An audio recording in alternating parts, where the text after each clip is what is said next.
Traxx Momentum.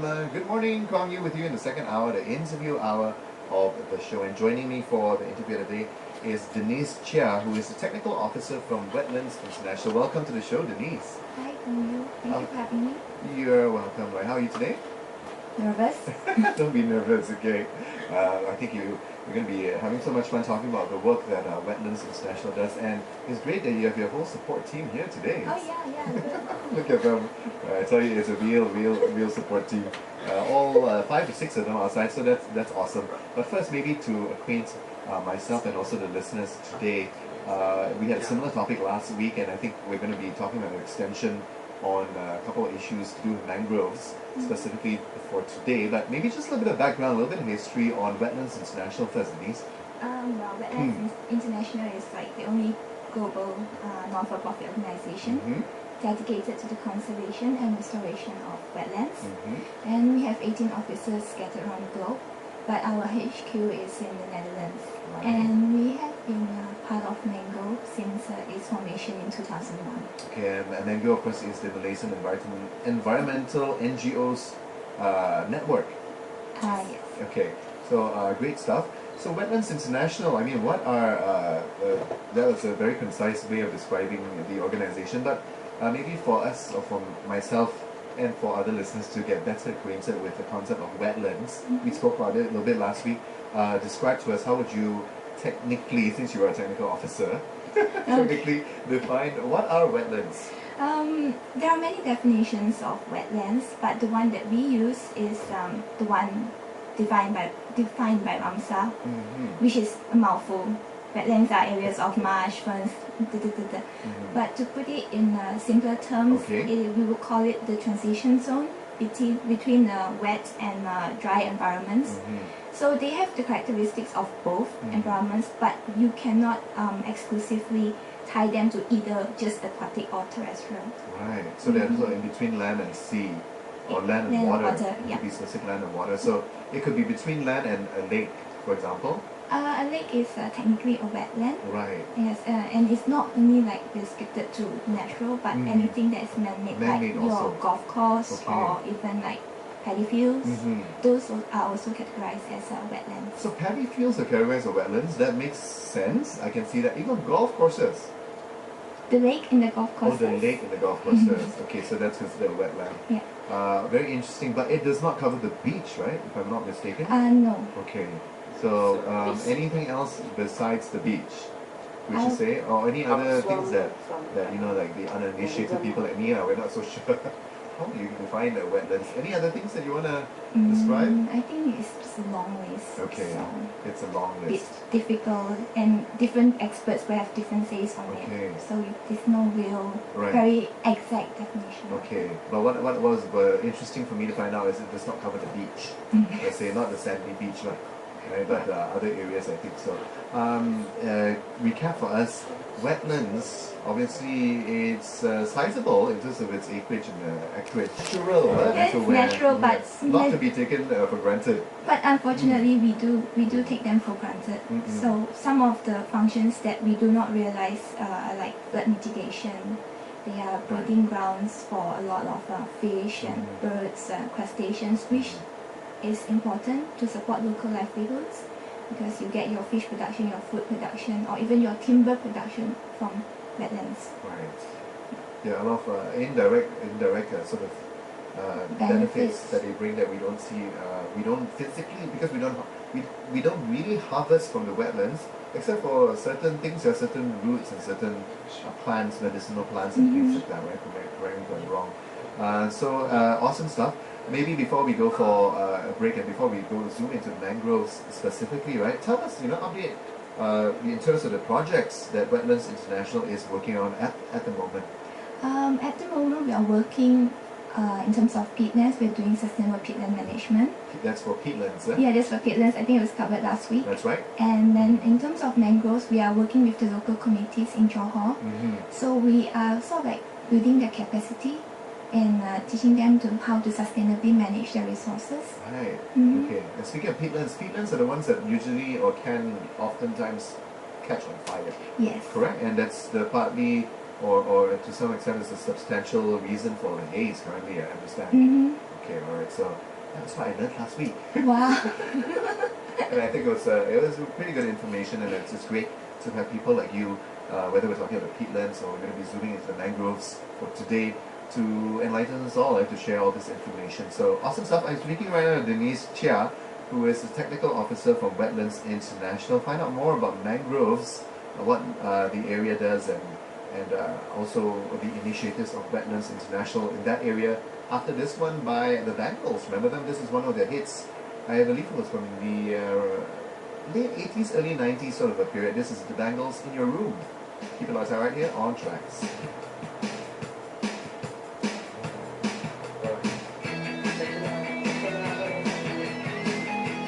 From you on the interview of the day. If you do have a question for our guest of the day, Denise Cheah, the technical officer from Wetlands International, well, feel free to send us a tweet into Twitterverse. All you need to do is to make sure you hashtag it Traxx FM. I'll pick it up and we'll get Denise to answer that question, right? In the meantime, welcome back to the studio, Denise. Hi. Thank you so much for coming in and to spend a bit of time with us today. Oh, thank you very much for having me. You're welcome. Okay, maybe just to acquaint the listeners who are only catching in the show right now, tell us a little bit about Wetlands International. I understand it's for the Malaysian side, there's just a few of you. Okay, but what is the function of Wetlands International? Basically, we just want to conserve and restore all our natural wetlands. I mean, all wetlands that are in Malaysia, for the Malaysia context. For the Malaysia context, and it's up to the four of you to actually handle all that. Yes. But the great thing is because you are part of MENGO, yes, right? The Malaysian environmental NGO coalition of sorts, yeah. You have the support of all the related members, all the members. Yeah, that's a great thing. It's like one big family. Awesome stuff, and most of them many of them are here today to support you, including your direct colleague as well, I understand. Yes. Okay, awesome stuff. We're talking about wetlands, and wetlands are defined essentially as the point where the dry land meets water, right? Whether it's natural or it's man-made. And does not include the beach. No, it doesn't. Okay, so it's like I'm clarifying it for myself as well. Okay, we're going to zoom into this area that is called the mangroves. And if I'm not wrong, they're basically where the bakau trees are, right? Yes, yes. Okay, bakau equals mangrove. Yes. Okay, how much of our area in Malaysia is mangrove land? I think that many people, I don't really know. Actually, I also don't know. Okay. Because there are a lot of conflicting figures, and also when you do a mangrove study, there are a lot of criteria that they take into account. Do they even cover this area or that area? Right. So currently probably we have about 500,000 hectares in Malaysia, I believe, roughly. But there are also studies that suggest we have up to 700,000 hectares. Interesting. Yeah, so as you see the very big variation, a big gap in between the numbers. Right. Doesn't it just sort of cover areas where you actually get the mangrove tree? Or I guess it sounds like it's not. It's more complicated than that, eh? Yes, I think so. But I'm not an expert on that. Okay. Well, we've got significant amount of acreage, would you say, of mangrove covered area in Malaysia? About let's say 500 to 700,000. And do certain countries, is it just a tropical sort of a thing in terms of mangroves? Most of them are concentrated in the tropics. In the tropics, okay, so that's good to know. But mangroves don't catch on fire, do they? Well, because we were talking about peatlands last week, and I think it's very interesting that we are in somewhat of a inter-season haze period. Yeah, I think many people on Facebook today were talking about how they were smelling the haze, and the haze, a lot of it is actually caused by peatland fires, whether locally or let's say from a neighboring country, etc. Generally, mangroves should not catch on fire. Because it's wet. Yes, it's wet. Just like peatlands are supposed to be wet. Supposed to be wet, but they dry up and then they catch on fire. Yeah. But does that happen in the mangroves at all? Maybe if it's, I don't know, if it's deliberate. If it's, okay, right. Okay, we spoke about mangroves, but what is this, how would you classify it? I mean, you're an expert in it. Is there like a status of some sort for Malaysia? I mean, are we taking care of our mangrove areas properly? Or are they in danger of being wiped out, for example? And I'm sure they play also, just like other wetlands, a crucial part in providing some sort of natural balance to the ecosystem, right? Yes. Tell us more about mangroves Give us a bit of a spiel on that. Well, mangroves again is very unique because they are used to define both the plant that occurs in tidal forest, but it's also used to describe the community itself.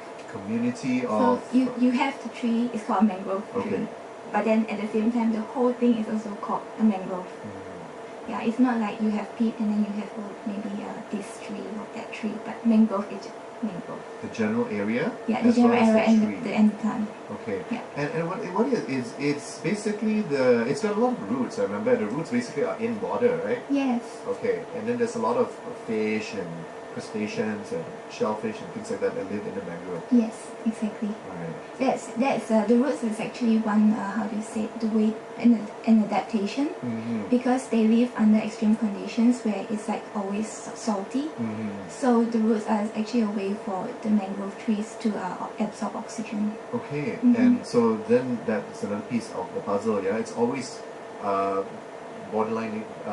It's always overlapping with the sea, right? Where it's salt water. Yes.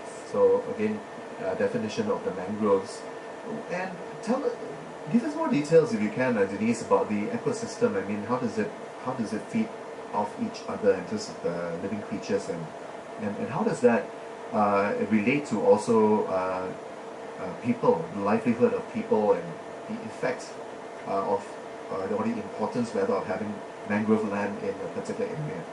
One of the main importance of mangroves is that firstly is your coastal defense system, and then besides that they also they are like a nursery, a breeding ground for a lot of fishes, crustaceans, which again relates back to us human beings who utilize all these resources. So fish would actually, like sort of the baby fish would fry? Yeah, they live among the roots because there's a lot of nutrients, it's very rich in nutrients.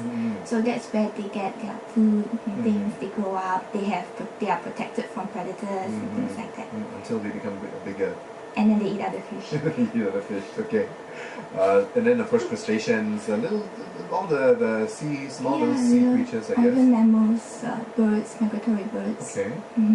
Is it because they feed off the fry and things like that? Yeah, they feed off the fry, they feed off the crustaceans, they lay their eggs there. Yeah. So it's a rich ecosystem. It's rich, yes. Extremely rich. Okay, what are the threats to us? What are the current sort of awareness levels as to, see, obviously I'm asking you a lot of questions, I don't really know too much, so thankfully you're here to answer some or most of them. What are the threats to the mangroves for Malaysia? The biggest threat to mangroves would be conversion. It's mainly converted into aquaculture or agricultural farms. I mean, yeah. And UNEP, they did a study and they said that 25% of mangroves are actually threats are actually mainly from aquaculture. Aquaculture means to... Shrimp farms. Shrimp farms, yes. Which means to get rid of the mangroves and place to build these shrimp farms in this area. Okay. How are we doing in terms of balancing that? This is a sensitive, isn't it? I'm just, how would you, in a nutshell, I mean, like, should we be doing more to preserve the mangroves? Yes, no? Yes, I think the government is doing a lot.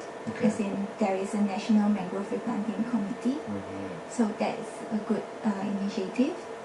But I think conservation is still a bit slow compared to development, so that should be hand in hand. It should go hand in hand, but that's not how it is. Okay, so it's going along, but it's a bit slow. So if I can summarize that, right? But perhaps maybe it's just like for myself, learning more about what the ecosystem does, and also in my position, and I think many people who are listening in as well, maybe we can't quite relate to the impact of having the loss of mangrove, right? Perhaps you can give us a bit of a scenario on that. What is the impact that can arise from the loss of the mangrove areas in Malaysia? I think for those who are living in the city, probably you will not feel it so much. But for the coastal communities, I mean, we are very lucky that we do not have tsunamis and all, but look at actually what happened just say what happened in 2004 when we had the tsunami. Right. Lots of houses were destroyed, lives were lost, and there was one of the reasons because we have lost our natural defense system, mangroves. And maybe if you want to say what the city folks can feel is probably you will feel like everything is going up, seafood is going up, the price of seafood is going up. Yes, because the fisherman catch is getting lower. Correct. Yeah. So that is also because you are losing your mangroves. Right, and it's actually a very alarming something that I found out fairly recently in the past few months as well. The fact that we barely have any seafood, right, natural seafood left, especially in terms of the kind of fish that we do consume quite a lot of that. So that was pretty alarming. And that's a great example, I think. Yeah, the impact of that. Any other sort of things that maybe you can highlight?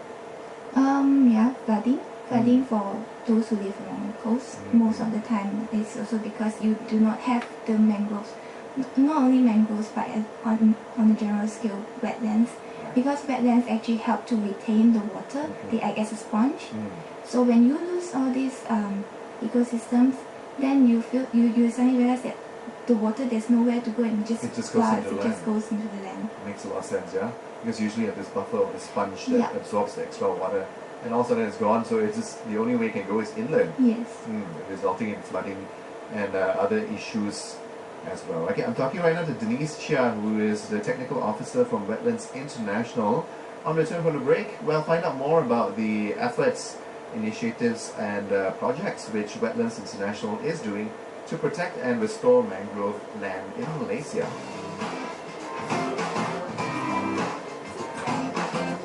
Thank you so much, Denise, for coming into the studio this morning. Yes, thank you very much for having me. You're welcome, and for briefing us all on the role of Wetlands International, as well as information on mangroves and how they're important to us and how they serve, for example, as a buffer between the sea and the land, and so as a sponge of some sort to absorb additional water that comes in during flooding period or heavy rains, and on the off chance occasion of things like tsunamis even. Yeah, so very important for us to be aware and to at least have that awareness towards the importance of mangroves, towards its conservation as well. Yeah. Now speaking of that, what is Wetlands International doing per se to protect and restore mangroves in general, and so maybe we can also speak about some of the specific initiatives that your group is doing. Basically what we are trying to do is to reverse the rapid loss of mangroves and achieve a sustainable development. So we're trying to sort of like marry development with conservation. It's quite a challenge. Sounds like a challenge. Yes. How do you do that work? I mean, do you speak to people who are developers and try to get them to develop areas in a way that preserves mangroves to as much as possible? Is that? Yeah, we try to work with all levels of the stakeholders, like from government to local communities, because the government is coming out with policies and they are the one doing all the enforcement. But people on the ground need to be aware also of what their actions are doing to the environment. So earlier I mentioned that we work with local communities to enable them to sustainably manage their resources. So that's one way of working, of doing things. Okay, sounds like a big task. Yes, it's very or rather a very challenging task. Every time you have to go and balance something, yes, it's and pretty tough. You always have to be careful not to step on other people's toes, because they want to, maybe they are not aware of their actions, and we don't want to come in and accuse them of not doing what is supposed to be done. So you always have to find a way to balance things. Okay, well, tough job. What about in terms of awareness and campaigns like that? Share with us some of the initiatives of Wetlands International. We are working more on global policies. So Wetlands International HQ, we are currently involved in these blue carbon initiatives. So what it is basically is looking at the amount of carbon sequestered by mangroves.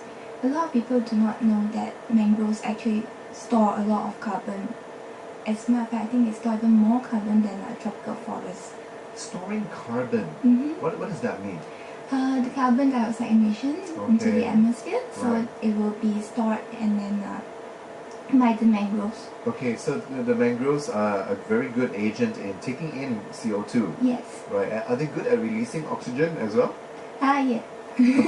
So they, But mangroves, how do I put it? Mhm. They take in a lot of carbon dioxide, so it in a way it helps to reduce the impact of climate change. Okay. Yes. Wow. Interesting. I didn't know that. Now you do. Yes, thanks for that. Okay, what can the public do in terms of reciprocating somewhat, to some extent at least, the initiatives of Wetlands International? How do they get in? How do they join in the efforts? There's a lot of things that the public can do. One of it would be to keep yourself informed about such issues. Mm-hmm. And the easiest would probably be join a mangrove replanting activity. Okay. But other simple things that you can also do is to don't pollute, don't simply litter into the sea or anything, because all this gets carried around and Right. sometimes they get caught in mangroves. Right. And it affects the mangroves because even though they are very hardy, they are also very sensitive. Mm-mm. So any slight changes in the environmental conditions will bring about possibly a lot of negative impacts to the Right, mangrove, right. the health of the mangrove ecosystem. Right. And I think one of the worst things to do is to throw plastic bags, Yes. anything that's plastic, into the sea. You know what Yes. I mean? Like, at least if we process it on land, in the landfills or whatever, even though landfills is a separate issue, maybe there are too many of them and things like that, at least they have a better chance of not contributing too much to contamination, and then Yes. just chucking it into the water. Yeah, that's one of my pet peeves when it comes to visiting the beach and things like that. What else? I mean, you mentioned a very interesting program. That's part of. Is that just more of an awareness thing, or is it part of a real initiative to replant back mangrove areas? It's actually looking at how do we properly measure the amount of carbon that is taken up by mangroves. Mm-hmm. But for Wetlands International, we also have our own initiatives. We have this, what we call the bio rights, or in other terms, microcredit, Mm-hmm. where we work with local communities. So what we do is, let's say we give a local community a loan, and in return they help us plant or restore, let's say, abandoned fish farms, abandoned shrimp farms. You help us to do replanting. Right. Yes. Okay. Sounds interesting. So you can just sort of replace back Yes. to some extent, of course. Yeah. Actually mangroves are, I would say, they're quite cheap in the sense that you do the replanting and after 3 years Mm. they're back They're if back. it's done properly. Right. Yes. That's a good positive note. Yeah. Okay. So when's the next activity?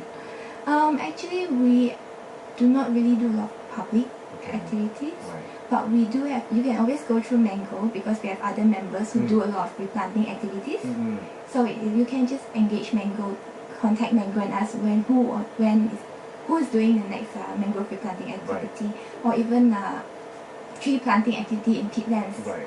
Yeah. It's in the different collective initiatives all going through that coalition that's called Mango. So great stuff, right? And good stuff as well to Wetlands International. Yes, thank you very much. Okay, it's good to have you here, and thanks for coming on the show. Thank you. Yeah, you're welcome. I've been speaking to Denise Cheah, Technical Officer from Wetlands International, all about wetlands, mangroves, and much, much more right here on Radio Malaysia Traxx FM's Traxx Momentum. Okay. In the meantime, this is calling you. Stay tuned for more music and much, much more going on the program. And we're going to wrap up the interview with a bit of Kelly Clarkson. Stay tuned.